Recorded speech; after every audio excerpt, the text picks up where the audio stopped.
Hello friends, अस्सलाम वालेकुम and welcome to electric focus. Friends, आज के इस लेक्चर में हम 220 वोल्ट एसी से 12 वोल्ट डीसी पावर सप्लाई बनाने का तरीका सीखेंगे।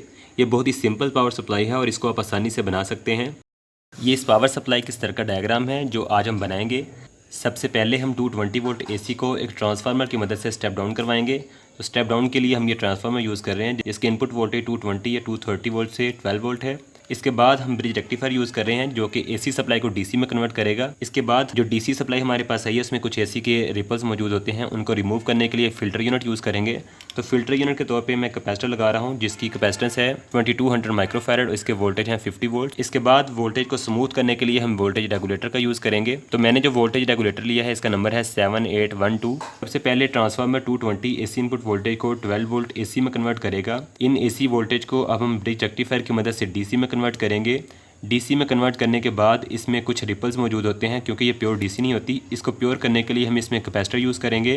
कैपेसिटर के बाद हम एक वोल्टेज रेगुलेटर लगाएंगे जो एक वोल्टेज को खास लेवल पे फिक्स करेगा, क्योंकि अगर आप ट्रांसफार्मर की इनपुट वोल्टेज को चेंज करेंगे तो आपके आउटपुट वोल्टेज भी चेंज होंगे। लेकिन डीसी सप्लाई में हम चाहते हैं कि हमारे वोल्टेज एक खास लेवल पर फिक्स रहें, तो हम इसके आगे एक रेगुलेटर लगाएंगे। रेगुलेटर आपके इनपुट पर आने वाली चेंजेस को आउटपुट पर शिफ्ट नहीं होने देता, यानी खास लेवल पर इनको फिक्स कर देता है। इसकी आउटपुट हर वक्त 12 वोल्ट ही रहेगी, चाहे आप इसकी इनपुट पर 15 वोल्ट करें, 17 या 18 करें, लेकिन इसके कम से कम इनपुट वोल्टेज 12 वोल्ट होने चाहिए, तो फिर ये रेगुलेटर सही तरह से काम करेगा। अब हम इसके कनेक्शन करना स्टार्ट करते हैं। सबसे पहले हम ट्रांसफार्मर की सेकेंडरी वाइंडिंग के साथ ब्रिज रेक्टिफायर को कनेक्ट करेंगे। ब्रिज रेक्टिफायर के सेंटर वाले दोनों पॉइंट पे हम एसी इनपुट देते हैं और इसकी साइडों से हमें डीसी सप्लाई मिलती है। तो इसमें ये पॉजिटिव हमारा मिलेगा डीसी सप्लाई का और ये नेगेटिव। तो इन दोनों पॉइंट्स पे हम कनेक्ट करते हैं एसी सप्लाई जो कि ट्रांसफार्मर से आ रही है। तो इस तरीके से हमने ट्रांसफार्मर के सेकेंडरी वाइंडिंग को ब्रिज रेक्टिफायर के साथ कनेक्ट कर दिया है। अब इसके साथ हम कैपेसिटर को अटैच करेंगे। तो कैपेसिटर की ये साइड नेगेटिव होती है जिसके ऊपर ये वाइट कलर का निशान बना होता है। तो नेगेटिव को हम इस ब्रिज रेक्टिफायर के नेगेटिव के साथ और पॉजिटिव को पॉजिटिव के साथ कनेक्ट करेंगे।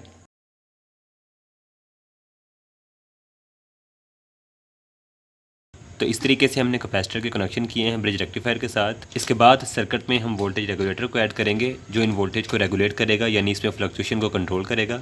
अब हम रेगुलेटर की पॉजिटिव लीड को ब्रिज रेक्टिफायर के पॉजिटिव के साथ कनेक्ट करेंगे।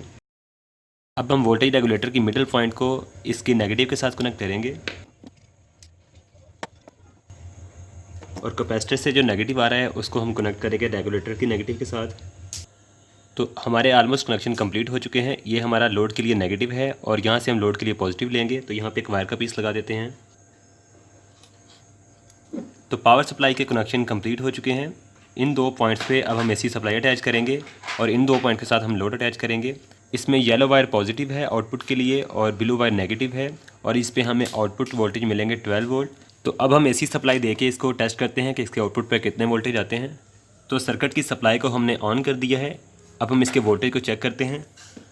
तो आप देख सकते हैं हमारे आउटपुट पे 11.85 वोल्टेज शो हो रहे हैं जो कि डीसी वोल्टेज। अब हम इसके साथ लोड को अटैच करते हैं। ये मैंने 12 वोल्ट की एलईडी ली है।